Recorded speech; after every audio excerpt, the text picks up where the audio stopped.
Hello and welcome guys. Today I'm going to be showing you how to create this Tron style wallpaper for any of you guys that want to create some wallpapers, and this tutorial will be in Blender. So let's quickly get into it. So guys, what I want you to do first is enable ambient occlusion, bloom and screen space reflections. Bloom basically gives like stuff in the scene a shine. So similar to like this is what bloom does. So if I go back here and disable it, you don't get any of the light, but when you enable it, you get loads of cool light. And also your render engine stay in EV. This is an EV tutorial, but you can do it in cycles. You just got to work with the compositing tab if you know what to do there. You don't need to check any other settings, nothing else. You don't need to change any settings in these ambient occlusion or screen space reflections. Just tick it as it is. If you want to, guys, go to the color management. If you just scroll down from this tabs and you find the look, you can change it to high contrast or medium high contrast. It just makes the colors pop more.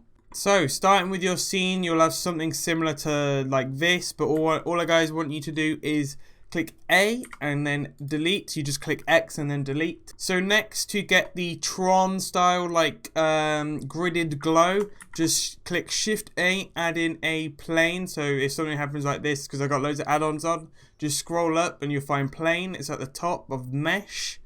And then click S and then click 10. So you just type the number 10. Head over to the Viewport Shading. It's this circle in the top here. It's the third circle along from the left. So just enable that. Then all I want you guys to do is click Tab to go into edit mode. Then right click and subdivide a couple times. So you get this like gridded pattern in the floor. So do it enough to about what I've got here. And then click Tab again. Go to the modify properties. It's the wrench on the right hand side. Click add modifier and then click wireframe, and this will give the whole of the mesh just sort of a wireframe wired gridded look. And then you just got to turn the thickness down, hold shift to get a more accurate reading. So I'd say something around the lines of this. Then click Shift D to duplicate it, right click to drop it back down, then delete this modifier, and then as you can see, you can have both the modifier plane and the original plane underneath. Click the wireframe plane, go to the shading tab at the bottom. It's called material properties. Click new, then go down to emission. Change that to what I got is a bluey color, so I'll go with something like that, and then change the emission up to that. But if you guys have got the bloom intensity high, turn it down a bit. So I think my bloom is still a bit high. Turn the threshold up because the threshold is quite large. Then click on the back of the other plane, the main normal plane. Click new, go to base color, turn that to black, and you can also give it some like a little bit of less roughness, and then a bit of metallic just so it can have a shine and shine the sun across it. So here you go, guys. This is like the grid base floor of like the Tron look. Next is quite the trickiest part, and it's doing the sun. So what I want you guys to do is click Shift A, add in a circle. If you just move it up by clicking G to grab, and then Z along the Z axis. Click rotate, so it's the R key, and then either Y or X. Next, once you have it in the rotate, you just got to click 90 to rotate it 90 degrees. If you click up here and click the X button, you will do the viewport, and the view is on the X axis along it. So you can see the sphere and the plane going across here. You can scale it up a bit just so you can see it. Then click tab and then F to fill, and then back to tab, and there you go. There you got your sun. Head over to the shading tab at the top. It will give it a minute to render the materials, but it shouldn't take long if your computers are good. But it's not really that much of the textures anyway, so it shouldn't take long. And then head back over to the X at the top. So this is going to be quite difficult for the new people that are into Blender and with the nodes, the texturing nodes. But if you just follow along, you'll get it, and it'll be looking good by the final bit of the tutorial. So then all you're going to do is click new. It should be up here, and then Shift A, add in a gradient. So it says gradient texture. Just move it across here. Next, give the base color an orangey type color, so just go to something like that, and then go to the emission, give it sort of the same orangey, so you can just scroll out, click on here, click this eyedrop tool, and then just go to this color. Then you could turn the emission strength up just so you can see the glow, but don't turn it up too much yet. Then with your gradient texture, if you have the Node Wrangler add-on, you can do Control T and go to the, it'll give you a mapping and texture coordinate node. If you don't have the add-on on, just go to Edit Preferences, Add-ons, and then type in Node, and you can just enable all three of these nodes, and this will really help you out with these texturing nodes. Right, after the nodes stuff is done, just go and add in a color ramp. So type color and then connect the factor of the gradient to the factor of the color ramp. Then to make it easier, just spread this all the way out until you can like just hit the edge. Then add a mix shader. This will be very important for the later stages. Okay, so this is going to be tricky, so just plug the color into the factor of the mix shader, and then you can kind of see this black line that's appearing at the bottom, and the white value will like bring it up like this. But next, just add the value of the white, just move it so it looks about right for what you guys want. Then click on the black, then add a color. So this will give you a new like value to work with, and you just make them black. So you can see it's kind of giving it, so you can barely see it, but it is moving a value up and down, but just ignore that for now. And then add in another one, and that will keep it black. Then move it across nearish, quite close to the other black value. Then add in another one. There'll be quite a lot of these adding, but it's not going to be tricky to follow along. And then now it'll give you a new like a new line across it. So the values will be determined just by playing around here. And I found it quite difficult the first time I was doing it. So I think you can about leave it like this, then add in more. So you just add two more, drag them along, turn them both to black. Then add in another value and make that value white. So then you should have two more, you should have another line. So you should have two lines here and then a blank value at the bottom. Right, move that closer. All you gotta do, guys, is just mess around with it and figure out how it's all gonna work. Oh, a very important part is to change this value of linear to constant. It's at the bottom, and that should actually do something. There you go. So now the values will differ and make the line thicker. If you move the white value, that's connecting the black. So moving it up will make the line thicker. Then you can also move this value and move it down so the lines get closer, and you can also do it with these ones. So you just got to do that and then bring that one up, move that one across to make it thinner. Do the same, just move them across, thinner. And then all you guys got to do is just add a couple more values. So another black, two more black, and then a white value. And then you should be good to go with your lines.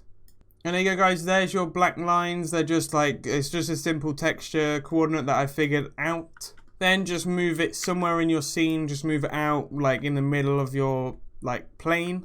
Then I'd advise you guys to add a camera if you don't have a camera in your scene already. So go Shift A, add a camera, then click on this camera icon. And if you guys want to navigate the camera like easier, you click View here next to the object mode, View, Navigation, and then walk navigation. You just click, you right click it, and then do, it should say add shortcut, and then change it to any shortcut, but I've got it to Shift F to make it easier for me to fly around. So you could choose whatever you want just to fly, and all you gotta do is click that, and then just like a game, you just move around with WSD, Q goes down, E goes up, and then you move your mouse around to look around the scene.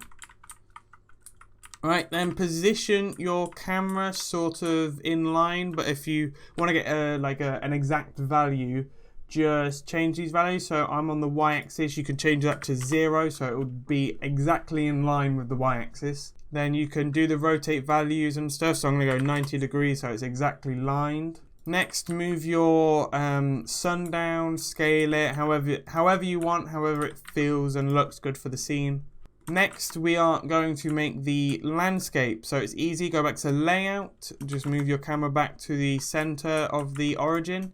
Shift A, you might have to enable a add-on as well. So go back to edit preferences and then type in landscape, and it will be A&T landscape, enable it, and then you can go here and then you could click autosave preferences. Every time you click one, it will save it for the next time you reload Blender. So Shift A, add a mesh and then a landscape. It should give you a landscape. Don't click anything now, just move around, don't click anything else. If you want to make it easier to look at it, go to the Viewport Shading and it's the solid color. So now everything's grey and it's a lot easier to see the shadows. Then open up this little panel here. If it's not there, you've clicked off of it. So all you got to do is delete the landscape and add a new one in, and it should appear in the bottom left. Next, you can do a random seed. So you can just keep clicking this value and it will randomize the seed for you. So once you guys have found the random seed, you just got to go to the mesh size up here and then scale it. So scale it on the Y, it will go across the Y axis, but it'll be the same with the X axis, and it will kind of like scale it along like this. You can scale it to however you want after you've done the mesh size. Then go over to the modifier tab, add a decimate modifier, then scale this value down quite a lot. You gotta go, like it says ratio, so scale it down, and you should start to see it being weird. Then just right click it and shade flat, and you guys can now see it being low poly. Once you got a really low value, just click apply, or I think it's Control A to apply it. Edit mode and have a look at your meshes and vertices. So I think that might be good for me. Then add another modifier and we go back to the wireframe modifier, like the plane. I think the size of that is pretty good, but you guys just can change the value to whatever you like. Then duplicate it again, like the plane, right click and then just delete the modifier, and then you got a plane, the plane landscape behind the wireframe.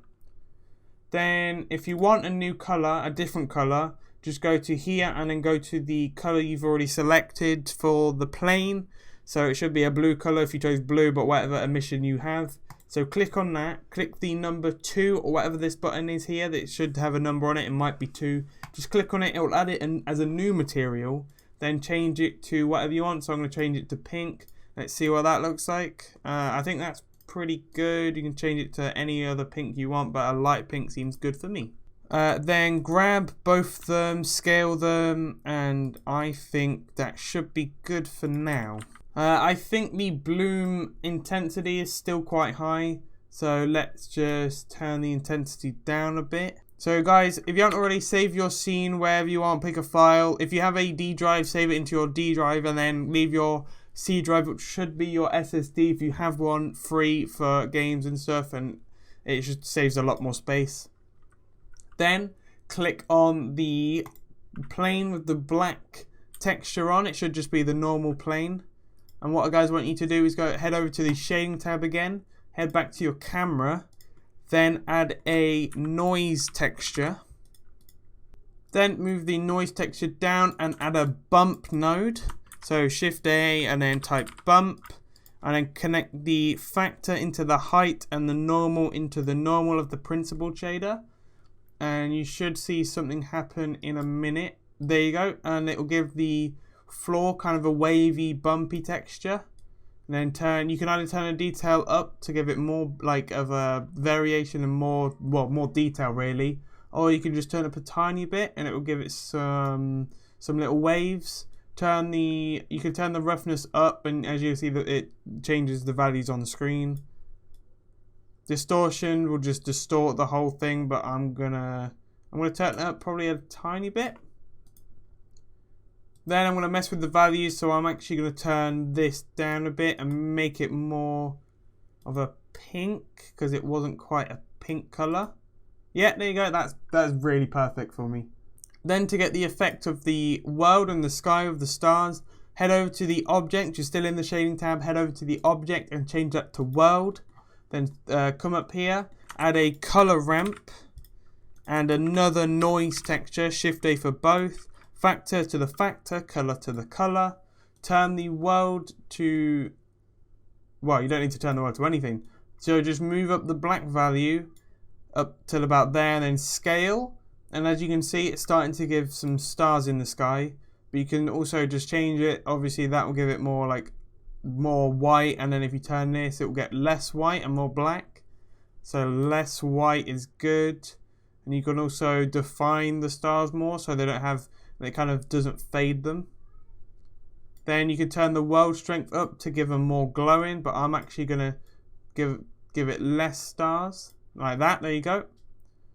If you want, turn the detail up. The detail gives you less stars, but you can also just still change this value as well. And I think that's it, guys. For the render settings, just go to sampling. You can change the samples up a bit more. On the original render, I turned it up to about 100, so you guys can change it to whatever you want and feel like it. Color management, same thing. If you are doing it in cycles, however, go to the cycles tab. It will look a bit dodgy, so you're gonna have to change some more values, but I advise for it to be an EV because it looks a lot better, and because it's a simplistic neon glow kind of scene, just keep it as EV. And then just hit render, wait for it to render, and you guys should be good to go. And guys, there is your futuristic Tron neon landscape. Just quickly, before you do anything else, just head over to the image and click save as and save it to wherever you want, and you can use it as your wallpaper or anything. If you guys want to see my Fiverr page, and I do coaching for Blender, I also do, I can also edit your videos and do whatever you want. Link is in the description. Prices are very, very good for what the value is. And thank you guys, and I'll see you guys in the next video.